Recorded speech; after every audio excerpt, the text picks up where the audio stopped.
اندرما housing scheme کے لیے free ریت کی فراہمی، غیر قانونی ریت اسمگلنگ کے خلاف سخت اقدامات، چیف منسٹر تلنگانہ ریونت ریڈی کا جائزہ اجلاس۔ تلنگانہ کے وزیر اعلیٰ ریونت ریڈی نے اندرما ہاؤسنگ اسکیم کے تحت استفادہ کنندگان کو فری ریت فراہم کرنا اور غیر قانونی ریت اسمگلنگ کے خلاف سخت کارروائی کرنے کی ہدایت دی۔ یہ احکامات ایک اعلیٰ سطحی جائزہ اجلاس میں جاری کیے گئے۔ چیف منسٹر تلنگانہ ریونت ریڈی نے عام صارفین کو یہ بھی مناسب قیمت پر ریت کی دستیابی یقینی بنانے پر زور دیا اور متعلقہ حکام کو پینڈنگ بلوں کی فوری ادائیگی کے احکامات جاری کیے۔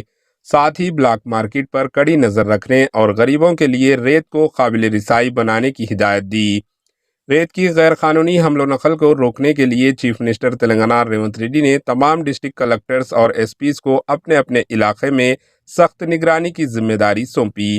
حیدرآباد کے اطراف میں غیر قانونی ریت اسمگلنگ کو روکنے کے لیے خصوصی انفورسمنٹ ایجنسیوں کو تعینات کرنے کی ہدایت دی گئی۔ حکومت نے نگرانی کے لیے نئے اقدامات متعارف کرانے کا فیصلہ کیا ہے، جن میں تمام ریت ذخیرہ گاہوں پر 360 ڈگری کیمرہ، سولار لائٹ، سخت سیکیورٹی فینسنگ اور باقاعدہ داخلی و خارجی راستے شامل ہوں گے۔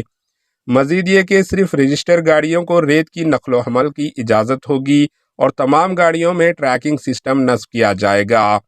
چیف منسٹر ریونت ریڈی نے ہدایت دی کہ صارفین کو بکنگ کے 48 گھنٹوں کے اندر ریت فراہم کی جائے گی، جس کے لیے ایک مؤثر اور منظم ترسیلی نظام نافذ کیا جائے گا۔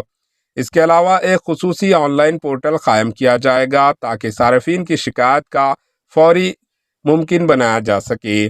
چیف منسٹر ریونت ریڈی نے غیر قانونی ریت اسمگلنگ میں ملوث افسران کے خلاف سخت کارروائی کی انتباہ کی اور واضح کیا کہ کسی کو بھی بخشا نہیں جائے گا۔ Bureau report, AHN news. AHN news کے YouTube چینل کو سبسکرائب کریں اور بیل آئیکن کو دبانا نہ بھولیں تاکہ آپ کو ہر نئی آنے والی ویڈیو کا نوٹیفیکیشن بر وقت مل سکے۔